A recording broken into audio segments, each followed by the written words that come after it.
Realtime's here, back playing some more Planet Zoo and back in Zimba Zoo. So this is my Zambian set modern take on an African zoo. And we finished the entrance building in the last episode. So we kind of like a few things going on in this one. As you'll have seen from the title and the thumbnails, this is around a warthog habitat, but there's a few things going on here. We're kind of moving up the hill away from the entrance plaza. So this first section is this kind of finishing out the kind of first part of the entrance. It's just as the guests come out from the entrance building, and there's this like lake here now, and this kind of little implied viewpoint area, which I haven't actually managed to get the path onto yet. I might end up getting the path up there. I've been doing a lot of kind of implied benches and things in this zoo. It's one of those things that's kind of always a bit of a frustration that you can't. Well, for one thing, the obviously the benches that we get in game have a snap point, so they obviously have to snap to the path, and yeah, they obviously got a particular style. So I've sort of designed my own ones, and now I'm using them quite a lot, but conscious of the fact that the guests aren't going to use them. I think that's becoming a bit more of a thing as I build more into, build more out in Planet Zoo, is that I'm becoming more and more kind of custom and a little bit less really caring about the way that the guests actually interact with things, a bit more about how the things look. So yeah, we're doing this little area around the lake there, and then just kind of working up this path. So this is a mixture actually. This footage at the beginning here is a bit of low res because it's this is taken from an old stream that I did a while ago. I built this out on the stream, and then it kind of fit into this episode quite nicely because I didn't have this anywhere in the previous ones. So yeah, just doing a bit of decoration. As you can see, this nice little sitting area up here now. The lake currently isn't looking over anything. Obviously, in the future, this will be looking out on more of the zoo, more of the park. And it's going to be a bit of a mix. Not quite sure if I've actually talked about this yet, but this zoo is going to be a bit of a mix between quite zooey, but also quite sort of safari parky as we get further into it. Yeah, so yeah, lots of these little decorative things. So I sort of stumbled across this idea about wanting to make this kind of mosaic, like pebble mosaic. At the time here, I'm doing this for a rhino. This was the original prototype. I ended up using this as an elephant sign. So it's just going to be like decoration. And I think I'm going to have a few of these around the zoo the more we go in. Just basically just trying to make this entrance area a bit more rich. I stumbled across a really nice map. So this is Manata Zoo. So this is actually an African themed zoo, but I'm pretty sure it's set in Western Australia, or it's actually in Western Australia, like Perth sort of area. And I think this is either the African section, or it's actually an African themed zoo. So yeah, I used that as a map, and I sort of put that image template. You see, I've doubled up the images there, which is a little bit of a trick. You just crop the image in the right way. And then you just sync it down and make sure that the background that you've used in that image matches the background of the shapes that you've got around it. So yeah, then just like making this little custom map dealy. And then a bit of a jump forward. So I've actually used, if you've seen any of my previous episodes, you might have seen the Babirusa habitat I made a while ago, back when that animal was released. I ended up actually reusing that habitat and adding quite a lot more to it. So I've repurposed that habitat for the warthogs. You'll see this more as we go, obviously, into the real-time tour and stuff. But the actual habitat itself, in fact, you can see it still says Babirusa down there on the sign. So that ends up getting changed, obviously, and the whole thing gets a bit of a rejig. And there's a whole new kind of backstage section. What you're seeing me doing at the moment is just this like little restaurant, coffee, dining area. It's the second one. And I thought it'd be cool to just play around with these canopy pieces. Not used these before. This is the marquee piece from the European set, and I've just created this like sort of tenty kind of canvasy thing. It's supposed to be a bit like a desert. I don't know, like a desert camp or something. So that's the idea of this. And then just blending this all in. And there's a toilet block there. I'll show you what I've done with the toilet blocks. Actually, I've used something I'm going to do, and I've done in a few other zoos, is to sneakily hide guest spawners and guest gates around the zoo. And the reason why I'm doing that is in order to stop the kind of big congestion points that you tend to get. I'm still experiencing this as in both Zimba and in Tigwadu, is that you get these kind of just big clumps of guests congregating around the entrances, and I think the main reason why that's a frustration is that we can't do any kind of you can't have one way routes, so you can't have an exit and an entrance, so everybody ends up going through the entrance to get out of the zoo, which is always a bit of a pain in the bum. So what the trick I've kind of used to stop that from happening is to have guest spawners and guest entrance hidden at different points around the zoo. So in this case, down below this building, which is little like kind of pizza ovens and stuff going on in there, is a guest gate. And so it looks like they're going to the toilet, and they are going to the toilet because there's toilets down there as well, but they are actually going to despawn as well. And that just kind of helps you, as I said, just avoid that clutter. So yeah, this is getting a little bit of decoration. I've reused the gabion wall sections that I'd used before around the flamingo habitats up here. And then, just kind of blending this in. So this ends up being quite a sort of rusticy looking building. I'm still sort of trying to find my style for this zoo in particular. It's a bit of a mix. As I said, I want it to feel like it's not super kind of twee, and I'm not massively a fan of the sort of thatched roof effect, which I think is something that sort of works in a Western zoo where you've like got an African area where it can be kind of heavily themed. But in something that's actually an African zoo, I don't really want to push that too far. I want to keep it fairly modern and fairly loose in the styling, and just kind of not go too heavy on the theming. So it's all supposed to be a bit scruffy. It's all supposed to be a combination of both modern and kind of scruffiness. So things are there's a little kind of slightly unkeptness about some of it, but not too far on that again. So you see this kind of combination of slightly more rustic looking things and then slightly kind of more modern looking bits. So trimming out this fence edge, loads of rock work in this actually. Again, this is all, as if you haven't seen my episodes before, as all of them are, they're just sort of general broad brush strokes. This is not speeded up footage of everything I'm doing. As you can see, there's kind of lots of little jumps forwards just to give you an idea of what's happening. It always ends up being that there's a lot of footage. As I see, episodes have become a little bit more sparse on the ground at the moment, so I'm not putting them out as often, but hopefully you're still seeing that there's a lot of stuff going on. I decided just to try that out for a while. There's going to be less episodes, but they're going to be a bit bigger, a little bit more happening. It tends to be that I'm just playing less at the moment in general. Not because I don't love the game, just have a little bit less time in my life at the moment. Sometimes that always happens in summer, right? It's just people are out enjoying the sunshine. There's going to be probably I'm going to be trying to kind of do once a month sort of thing, but we shall see. So now I'm starting working on this pen system. So this was quite a little fun thing actually. This took me a while, using the new beam pieces, and you saw me use one of the sign pieces there because it's nice and thin. So this is actually the white texture there is actually the I think it's the down arrow or something. It's the arrow piece from the sign set. And that's just because it's nice and thin, and the shape, the generic shapes are just much thicker. So creating this little pen system took a bit of fiddling around. As you can see, I'm trying to create this kind of metal, a little bit too shiny. That's the only thing I would say about this.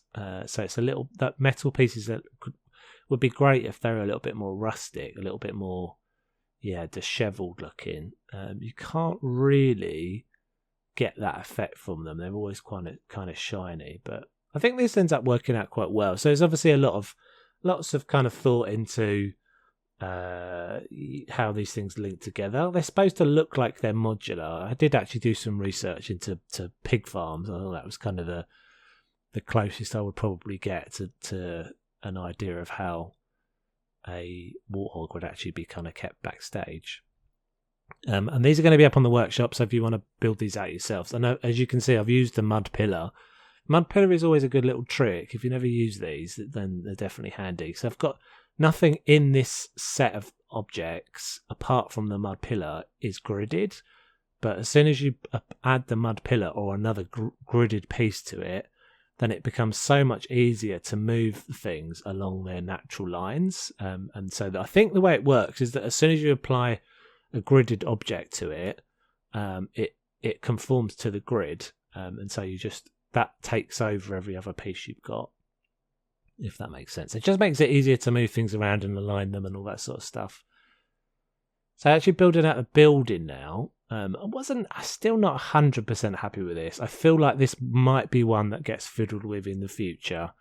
The roof line, I played around for a while with a custom roof and ended up just kind of abandoning it. I might go back to that, as I said. I kind of wanted there to be a skylight in there. But it is supposed to be a backstage building. It's supposed to be for pigs, right? So it's supposed to be for warthogs. So it wouldn't really be a building that's had loads of money spent on it. So yeah, just end up using this tile effect. And then I end up using this wood as well, the timber framing out. And it just kind of ends up with a bit of a Chinesey feel. I don't know. You'll have to let me know what you think, guys, when I finished it. But it's one of those things, I think, when you've been working on something for a little while, you probably get a bit too close to it. So maybe you guys will all react differently. Maybe you guys will all think this is good. But yeah, I wasn't entirely happy with it. So one of the things I'm trying to make this have is some sort of authenticity. For it being kind of backstage, and therefore it can be a little bit more budget and a little bit less kept. This is never something that the guests will see, so I think this can be definitely a little bit more distressed. But one of the other things I'm trying to accomplish with this is the feeling that it's actually got this sort of animal living in it. So there's a lot of mud going on. You'll see this when we actually see the animal's front stage habitat in the real-time tour. But these are obviously an animal that, they wallow. They're a lot of mud. So I've got to kind of convey that. But they're also they're quite hardy animals, warthogs. They've got tusks, obviously. So this is what you see me doing here, is I've put all this wood in, and then I'm thinking, well, a lot of this wood needs to be kind of protected because the animals would gorge it and like mess it up and stuff. So that's what I'm doing here. This is supposed to be, maybe like a metal or some sort of aluminium or something, just to kind of protect these metal surfaces. And then a lot of kind of just adding like gouges and dirt and things to these white surfaces and these cleaner surfaces, just to add that kind of muddiness back into it. So I'm doing a lot of bedding and stuff in here. It's supposed to be a pen system. As you can see, the idea is that you can open various different gates here to move the animals around into different sections. So they've got a bunch of different pens they can be put in, and then they can be separated out, and eventually actually end up putting some like roller doors into those openings, so they can be closed inside if they needed to be. So yeah, here's the kind of this went on for a while, and a lot of this, but just adding the decals to a lot of this to just kind of create that effect that it's been.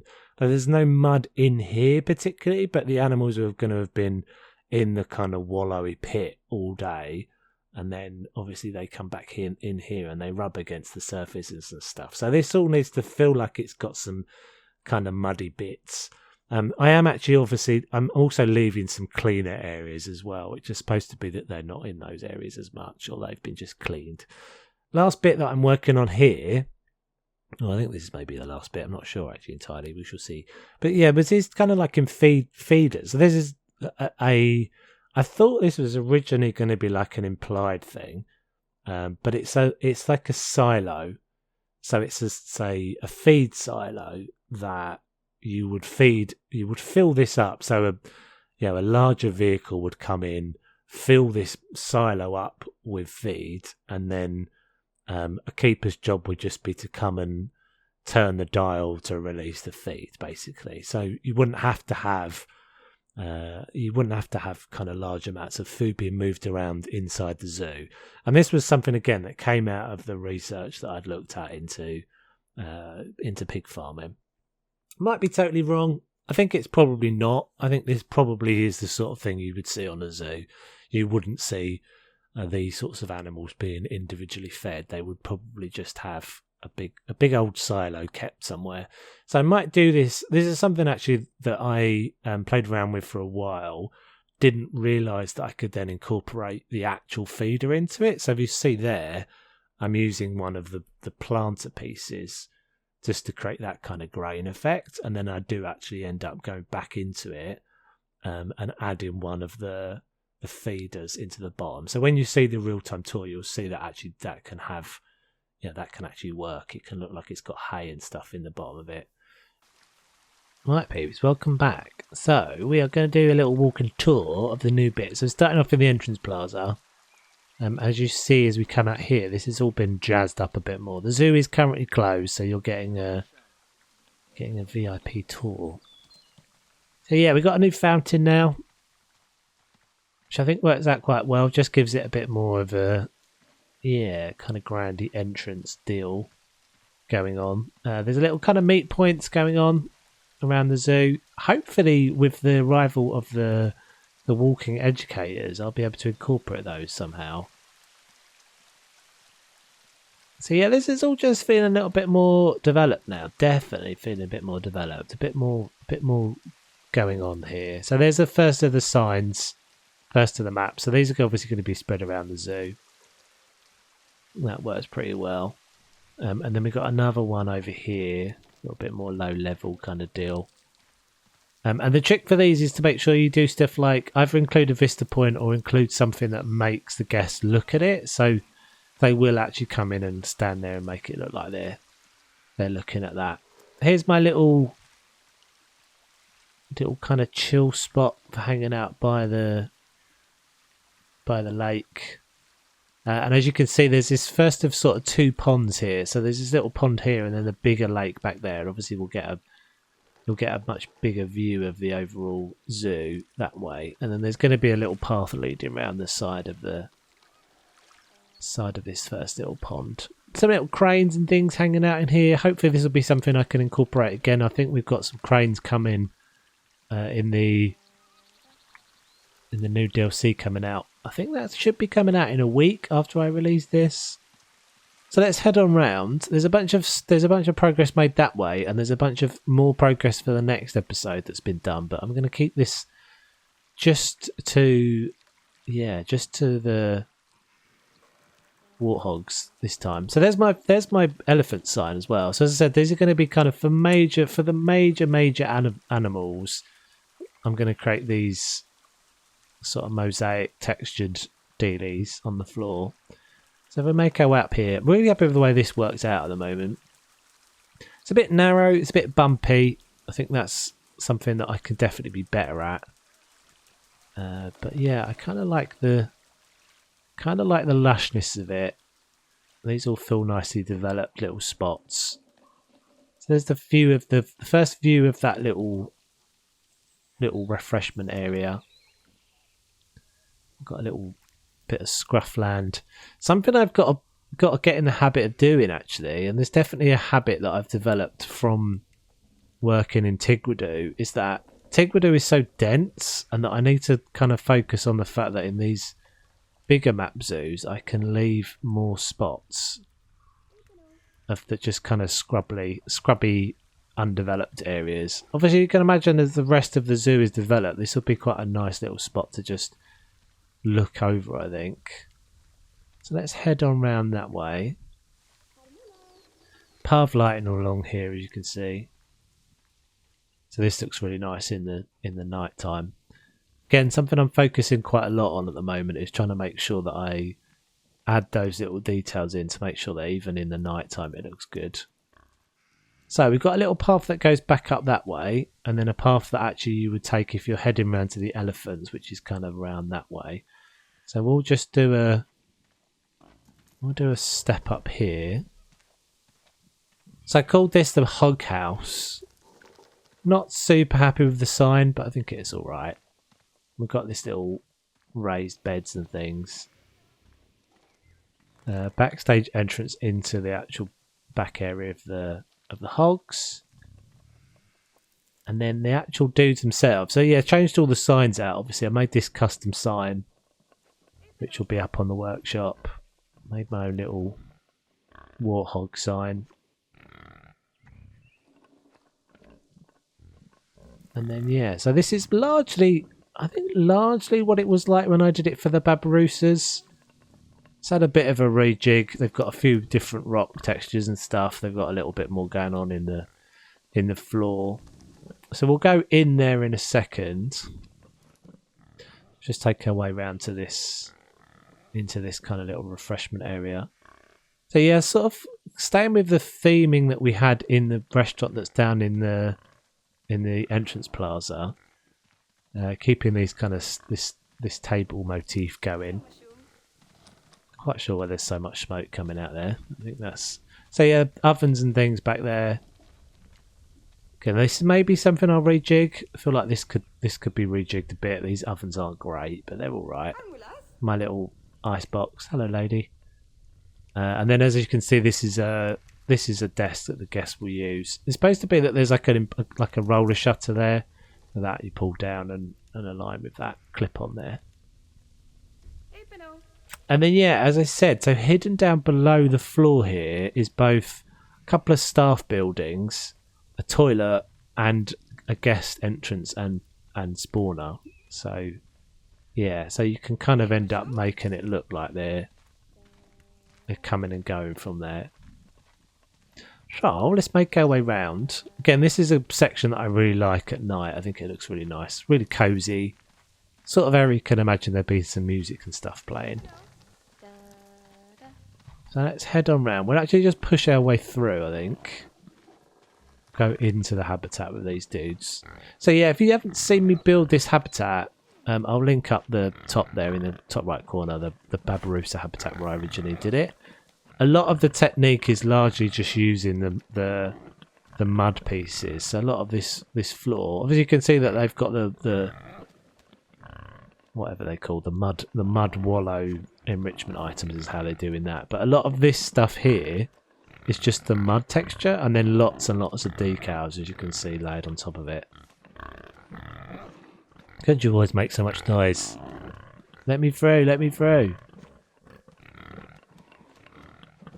So I added a few more of these. Obviously this was I think it was only about six or something Babaroosas in here originally, but now because I've expanded it all back this way, there's a lot more space.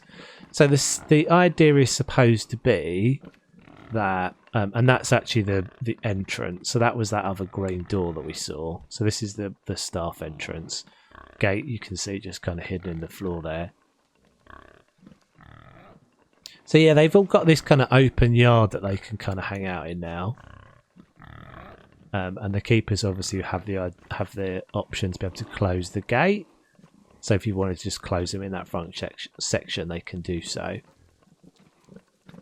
And then yeah, a lot of everything else was really, as I said in the speed build there, a lot of it was about distressing the textures and making it look muddy and things. So you can see spots where in theory they've gouged at the gates, or they've rubbed up against this to add all the mud in and things. So we've got a couple shut in this front section. That's supposed to be poo, by the way. I don't know if that's what they poo like, but I thought that looked quite good. So I did some of that in a few places. So we've got a couple shut in this, isolated in this section. As you can see, there are all these gates, in theory, that you can close off a lot of these sections. And open and close different gates. So if you wanted them to come out into this section and only turn right into there, then that gate, that middle gate there would be open, and this one would be closed over to this side. Let's see if we can get inside. Yeah, some details inside then. So as I said, there's like a little roller shutter sort of implied dealy. Lots of bits where they're supposed to have, in theory, they've gouged away the plaster. Some heaters, some electrical things. Let's see if we can get over there. We can. Little feeding bit. It's all just details, really. Nothing too amazing, but all just kind of, again, to make it feel a bit more real. This guy seems to like putting his head through the wall, which is rather confusing how he's able to do that, but hey ho. Ventilation, probably not massively needed because the windows are there, but never mind. And then here's my feeders. As you can see, I have incorporated an actual feeder into them, and these little, I don't think I showed this on the tour, but like a little indicator of what the levels of feed are in there. So as I said, they would pop off the top and fill up the silo, and then the theory would then be that the keeper would just come in and turn this little dial, and that would release food into the bottom.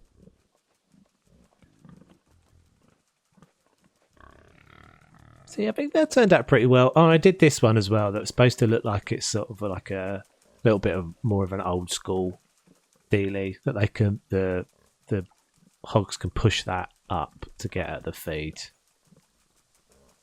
And then this whole thing will expand that way a bit more. So I've just put a fence around this temporarily, and we've got this little section back here with a tap and a hose, some shovels, some of the things that you'd need, like a bit of mud and some aggregate and whatever.